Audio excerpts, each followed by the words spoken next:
नमस्कार, मी सुरेखा आणि आपण पाहतात तारा न्यूज। पाहूयात आज दिवसभरातील काही महत्त्वाच्या घडामोडी। उपमुख्यमंत्री एकनाथ शिंदे यांच्या नेतृत्वाखाली 2 ऑक्टोबर रोजी मुंबईतील आझाद मैदानात होणाऱ्या दसरा मेळाव्यासाठी कोल्हापूर जिल्ह्यातील हजारो शिवसैनिक उपस्थित राहणार आहेत। राज्य नियोजन मंडळाचे अध्यक्ष आमदार राजेश क्षीरसागर म्हणाले की स्थानिक निवडणूक आणि मतदारापर्यंत पोहोचण्यासाठी शिवसेना पदाधिकारी आणि कार्यकर्त्यांनी संपूर्ण तयारी करावी। महिला मतदारांशी संपर्क वाढवण्यासाठी भागाभागात कार्यक्रम तसेच शिवसेना प्रमुख बाळासाहेब ठाकरे यांच्या विचाराचा वारसा जपण्याचे आवाहन करण्यात आले। एमआयएमचे खासदार ओवेसी आज दुपारी कोल्हापूर दौऱ्यावर आले। विमानतळावर कार्यकर्त्यांनी शेर आया अशा घोषणा देत त्यांचे स्वागत केलं, परंतु शहरात त्यांच्या येण्याला हिंदुत्ववादी संघटनांनी जोरदार विरोध केलाय। बागल चौकातील मशिदीत नमाज पठण करण्याच्या त्यांच्या नियोजित भेटीसाठी मोठा पोलीस बंदोबस्त तैनात करण्यात आलाय आणि सुरक्षा कारणास्तव ओवेसींनी मशिदीकडे जाणं टाळले। रविवारी सकाळी दाभोळकर कॉर्नर परिसरात एका तृतीयपंथीयाने विक्रेत्याकडे पैसे मागण्यास नकार दिल्यावर संतप्त होऊन पोलीस कर्मचाऱ्यावर चप्पल फेक केली। घटनास्थळी पोलीस पोहोचले असताना देखील केवळ अदखलपात्र गुन्हा दाखल झाल्याने नागरिकांच्या मध्ये संताप व्यक्त होत आहे।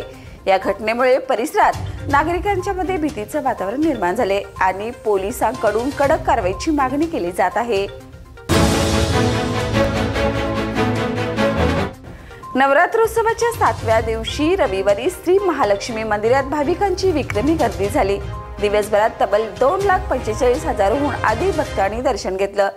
दर्शन रांगा जुना राजवाडा ते विद्यापीठ गेट पर्यंत पोहोचल्या होत्या।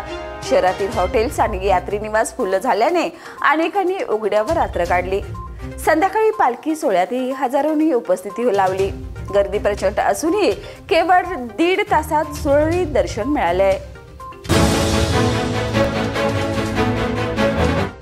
राज्यातील सुमारे 15,000 प्राथमिक शाळांमध्ये एकही शिक्षिका नाही, त्यामुळे वाढत्या वयातील मुलींच्या अडचणी ऐकणं कठीण झालंय। 24 जिल्ह्यातील 11,586 शाळांत शिक्षिका नाही, तर आणखी 10 जिल्ह्यांची आकडेवारी बाकी असून किमान 3,500 शाळा असण्याची शक्यता आहे। ग्रामविकास विभागाने यावर तातडीने धोरण ठरवण्याची मागणी केली आहे।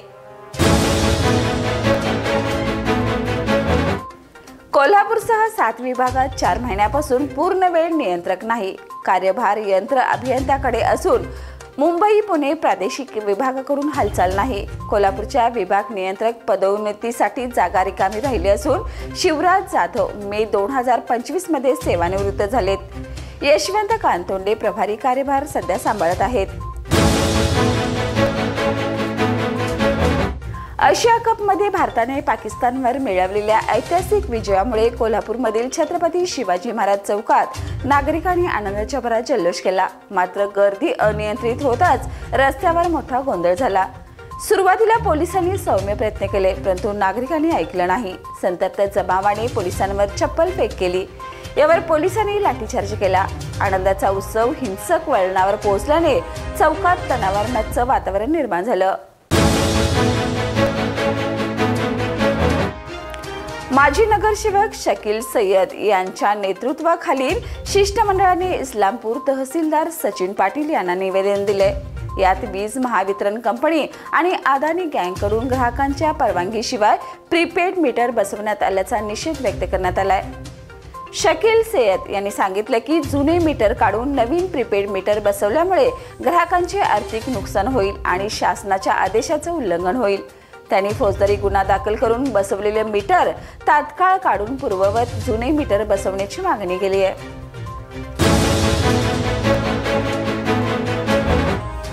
उद्योग, दळणवळण सुविधा आणि कौशल्य विकासाच्या माध्यमातून कोल्हापूर सांगली सातारा कॉरिडॉर विकसित करावा असा ठाम सूर आज झालेल्या व्हिजन बैठकीत उमटलाय।